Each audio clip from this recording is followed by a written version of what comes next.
So hello and welcome viewers. आज हम लोग जानेंगे कि इग्नू में अगर आपको एमबीए करना है, मतलब अगर इग्नू से आप एमबीए करना चाहते हैं इन एचआर मैनेजमेंट, तो उसका प्रोसीजर क्या होता है। सो स्टार्टिंग में मैं पहले आपको यूनिवर्सिटी के बारे में बताना चाहती हूँ। So in this open university, as IGNOU is called an open university, यहाँ पर आप कई तरीके के स्पेशलाइजेशन और कई तरह के कोर्सेज कर सकते हैं कम पैसों में, क्योंकि एक गवर्नमेंट ऑर्गेनाइजेशन है, एक गवर्नमेंट इंस्टीट्यूट है। बट ऐसा नहीं है कि बहुत कम पैसे लगेंगे आपको एमबीए करने में। यहाँ पर भी लगभग आपको 2 लाख रुपए का आपका फीस होगा यहाँ पर एमबीए इन एचआर मैनेजमेंट करने के लिए। तो जानते हैं पहले what is human resource management. तो ह्यूमन रिसोर्स मैनेजमेंट आखिर होता क्या है, मतलब व्हाई इज दिस प्रोग्राम। तो हर एक ऑर्गेनाइजेशन में आपको एक एचआर होती है। HR, what does an HR do. एक एचआर क्या करती है। एक एचआर का सिर्फ काम ये नहीं होता है कि वो हायरिंग एंड फायरिंग में उनका वो प्रोसेस रहे, बट उसके अलावा भी वो ये देखती हैं कि सारे एम्प्लॉयज़ अच्छे से काम कर रहे हैं, क्या एम्प्लॉयज़ को कोई डिफ़िकल्टी आ रही है, क्या मैनेजमेंट में कोई इशू है। सो वो सारी चीज़ें सारी पहलू एक ब्रिज बन करके एचआर वर्क करती हैं एक ऑर्गेनाइजेशन में। सो अगर आप प्लान कर रहे हैं एक एचआर मैनेजमेंट का प्रोग्राम करने के लिए, तो आपके अंदर ये सारी क्वालिटीज़ होनी चाहिए कि आप मैनेजमेंट में स्ट्रांग हो, आप लीडरशिप क्वालिटी हो आपके अंदर, आपका कम्युनिकेशन स्किल्स काफ़ी स्ट्रांग हो। So these are very important things जो आपको ध्यान रखना चाहिए कि ये सारी चीज़ें आप इनकलकेट भी करें। तो this is what human resource management is all about. लेकिन उससे पहले हम आपको ये बताना चाहते हैं कि what is the eligibility to do this program. So आपको एक ग्रेजुएट होना पड़ता है फ्रॉम अ रिकॉग्नाइज यूनिवर्सिटी।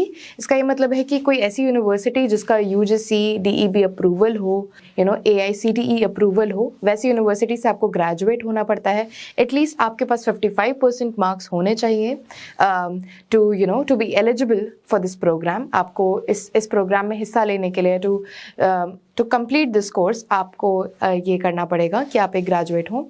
साथ ही साथ if you do not have 55% marks, अगर आपके पास 55% मार्क्स नहीं है आपके ग्रेजुएशन में, तो वीडियो के अंत तक ज़रूर देखेगा, because we have solutions for everybody.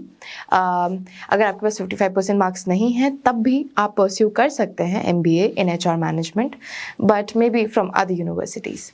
आगे चलते हैं और जानते हैं कि how do you get into IGNOU. आप इग्नू में एमबीए कैसे कर सकते हैं। तो उसके 2 तरीके होते हैं इग्नू के अंदर तहत।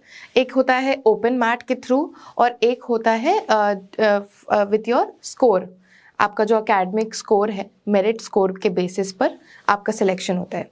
सो seats are really less. IGNOU में बहुत कम सीट्स हैं, जिसके कारण ओपन मैट, एक तो पहली बात क्वालिफाई करना बहुत मुश्किल है ओपन मैट का एग्ज़ाम। ओपन मैट में आपको 4 तरीके के सेक्शंस दिए हुए होते हैं। The 4 sections are general awareness, English language, quantitative aptitude, reasoning ability. तो ये चारों में आपके सेगमेंट्स होते हैं ओपन मैट के एग्जामिनेशन में, जो आपको क्वालिफाई करना होता है। द प्लस पॉइंट इज कि इसमें कोई नेगेटिव मार्किंग नहीं है, तो आप सारे क्वेश्चंस के आंसर्स दे सकते हैं। एंड दूसरा तरीका ये है कि आपको जो स्कोर्स आए हैं, जो आपके ग्रेजुएशन में जो आपका मार्क्स है, परसेंटेज है, उसके हिसाब से आपका एडमिशन होगा यहाँ पे। ऑल्सो एक और चीज़ जो ध्यान में रखना चाहिए आप लोग को, ये बात है कि पैंडमिक होने के बाद ओपन मैट का एग्जामिनेशन अभी बंद कर दिया गया है। सो अभी सिर्फ मेरिट स्कोर के बेसिस पे इग्नू में एडमिशन्स हो रहे हैं।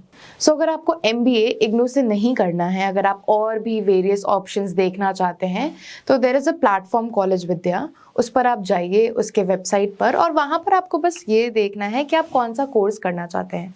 कोर्स का नाम दबाते ही there will be a lot of universities आपके सामने, बहुत 50 से भी ज़्यादा यूनिवर्सिटीज़ आएंगे, जो आपके बजट, एक्सेसिबिलिटी, अवेलेबिलिटी, सारी चीज़ों के मद्देनज़र रखते हुए आपको सजेशन देंगे कि आप इस यूनिवर्सिटी से कर सकते हैं कोर्स, या आप उस यूनिवर्सिटी से कर सकते हैं कोर्स।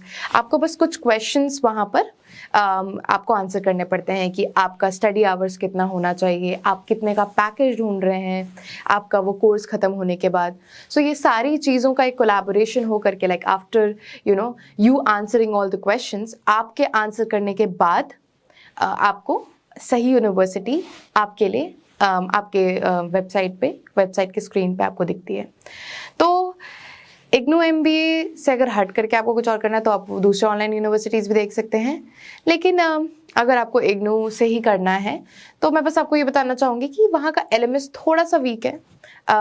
स्टडी मटेरियल्स में आपको थोड़ी सी दिक्कत है। फीस आप भले थोड़ा देख सकते हैं कि इग्नू में बेटर है मे बी बाकी और जगहों से, बट बाकी और चीज़ें अगर देखा जाए वहाँ पर एक सबसे बड़ी प्रॉब्लम इग्नू की ये है कि अगर 2 साल का कोर्स है तो वो कोर्स ख़त्म होते होते ही काफ़ी टाइम लग जाता है। मतलब एग्ज़ाम के डेट्स ही नहीं आ पाते हैं, ना ही वेबसाइट पे कोई अपडेट्स आती है, तो वो थोड़ा प्रॉब्लमैटिक हो जाता है। So I think IGNOU open university है, वो एक अच्छी बात है। उसके अलावा थोड़ा सा उसका सिस्टम अभी भी पीछे चल रहा है। सो एक बहुत इम्पॉर्टेंट चीज़ जो है, जो मैं बताना चाहती हूँ कि यहाँ पे सेमेस्टर एग्ज़ाम्स भी काफ़ी डिफ़िकल्ट होते हैं। मतलब आपको काफ़ी पढ़ना पड़ेगा, आपको काफ़ी मेहनत करना पड़ेगा, and that too study materials is not available. तो इग्नू आपको स्टडी मटेरियल भी प्रॉपरली प्रोवाइड नहीं करता है, and that is also one of the reason why semester exam में मतलब आपका थोड़ा मुश्किल हो जाता है। जो आपके पेपर्स आते हैं वो काफ़ी डिफ़िकल्ट होते हैं, तो लोग टेस्ट ही नहीं पास कर पाते हैं, ये कोर्स ही नहीं पास कर पाते हैं। सो ऑन दैट नोट हमारा ये वीडियो ख़त्म होता है। हम लोग बस आपको एक अच्छा पिक्चर देना चाहते हैं, हर चीज़ के बारे में आपके पास इन्फॉर्मेशन होनी चाहिए। And with that being said, I hope you like the video, और अगर आपको और चीज़ें जाननी है इग्नू एडमिशन्स के बारे में तो देखते रहिए हमारा ये चैनल।